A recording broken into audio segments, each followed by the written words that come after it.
On se retrouve cette fois-ci de nouveau derrière le piano. Alors moi, j'ai toujours pas de micro, mais ça va venir. Ça va venir, je veux juste... Là, je suis en train de tester des possibilités.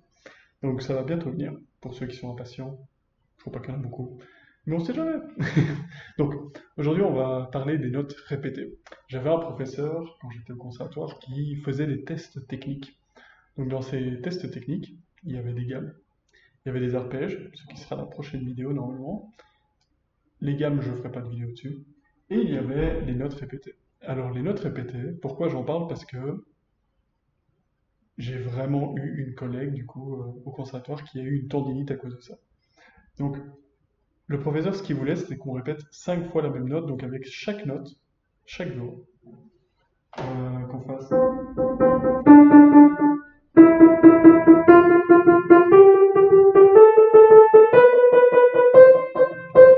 Il voulait vraiment qu'on fasse ça dans une gamme, à deux mains, ce que je n'ai toujours pas envie de faire. Mais on était tous obligés de le faire. Et j'ai une de mes collègues qui a eu une tendinite à cause de ça.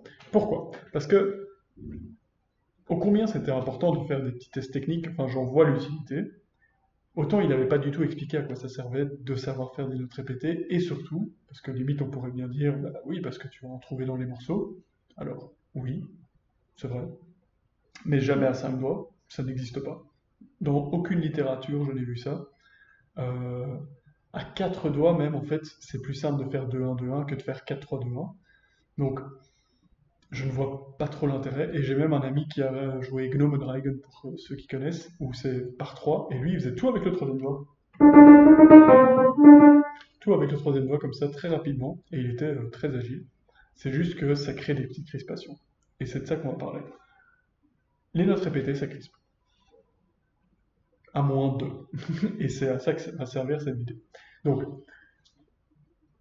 tout le monde détestait ce test technique, que ce soit bien clair, personne n'aimait faire cette chose. Les arpèges et les octaves, si c'était dans une tonalité qu'on aimait bien, on aime bien le faire pour un peu montrer de bah oui, oui, c'est pas si compliqué, regardez, j'y arrive. Si c'est mi majeur, si majeur, on est tous très confiants. Et dès que ça devient ré dièse majeur, personne n'a envie de le faire, quoi. Personne n'a envie de faire ça. Ça c'était ré dièse majeur, personne n'a envie de faire ça.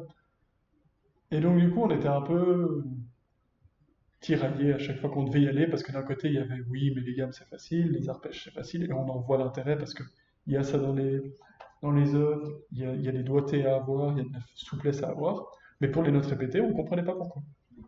Et tout ce que le professeur disait, c'était ah, mais il faut avoir l'impression que tu es en train de d'émietter du sable, enfin de faire glisser du sable comme ça, il y a un mème là-dessus avec le type qui fait du sel, là, je sais plus comment il s'appelle, bref, qui met du sel comme ça sur la viande. Ne faites pas ça. Et en fait, il disait, mais c'est ça le geste, c'est un peu prendre. Alors, moi, du coup, essayant de réfléchir un peu plus loin, je me suis dit, ah, mais c'est donc pour le geste qu'on le fait. Le problème, c'est que tout le monde bloquait. Pour y arriver, ils bloquaient tous. Ce qui est horrible. Ce qui est tout simplement horrible. Et la bonne méthode de faire des notes répétées, c'est en avançant un peu le bras. Vraiment de... Je l'ai pas très bien fait, donc je vais le refaire, juste pour moi.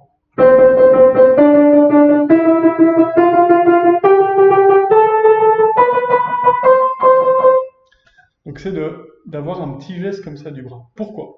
Parce que du coup, on n'actionne pas que le poignet bloqué et on avance. Vous voyez? Il faut vraiment tout mettre dedans pour que le geste soit le plus naturel possible. J'ai écrit dans mon livre, mais quand même, aucun geste pianistique n'est un geste naturel. Alors, on va essayer de les rendre naturels, mais ce que je veux dire par là, c'est que quand on ouvre une porte, on n'utilise pas le doigt comme ça. Oui.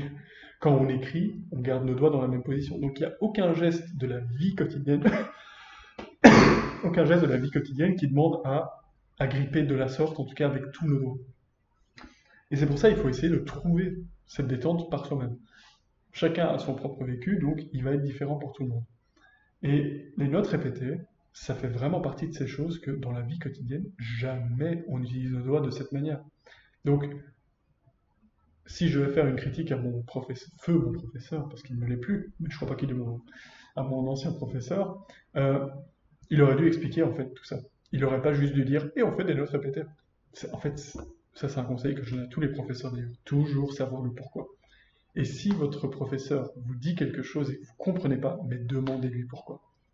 Sous couvert que ça ne devienne pas du et pourquoi ça, et du coup pourquoi ça, et qu'on arrive dans le pourquoi éternel, et au final on arrive à la réponse divine, parce qu'on en a marre de tais-toi c'est magique. Donc ici, il faut, en effet, hein, ce geste-là, il est très important, il faut comprendre que c'est un peu ça qu'on est en train de faire, un peu comme si on prenait de la pâte à modeler, mais il faut aussi avoir un geste du bras, parce que sinon on est crispé de l'avant-bras, ou on a le poignet complètement raide, et quand on fait ça, c'est fini en fait. On a d'office une tendinite après 1 heure. Donc vous voyez, d'une certaine manière, il faut réactionner la machine. Et ça, c'est vrai pour beaucoup de choses. Si vous prenez les octaves, il faut, une fois de temps en temps, relancer un peu le bras. Ça aide vraiment pour beaucoup de choses, mais surtout pour les notes répétées. Et j'ai même eu un ami plus tard, au conservatoire, qui a fait l'étude des notes répétées de Debussy et qui aussi était raide de chez raide. Alors que si on sait que c'est avec une action, ça devient un peu une danse du bras. Et en fait, ce morceau, du coup, il est trop chouette à faire. Mais il l'a pas fait. Dommage pour lui. Il a quand même bien réussi son examen, hein, mais il a dit que plus jamais il faisait une étude de Debussy, il a été dégoûté, quoi. Alors que les études de Debussy sont pas les plus dures, mais il faut quand même le bosser. Donc voilà, j'espère que ça vous aura été utile, ne serait-ce que pour le geste du bras, et pour avoir un peu moins peur des notes répétées. Il faut vraiment les voir comme un cas isolé, même dans une grande partition. Vous prenez juste ce petit passage et vous vous dites, ok, bah à ce moment-là, je dois réactionner mon bras. Normalement, ça devrait aller. Réactionner et penser à mâcher un peu, à masser un peu de la pâte. J'aime bien penser à de la plasticine, que, parce qu'on se met dedans et on a besoin un peu travailler, quoi. Voilà, donc j'espère que ça vous aura été utile et on se voit très très très très rapidement pour la prochaine vidéo.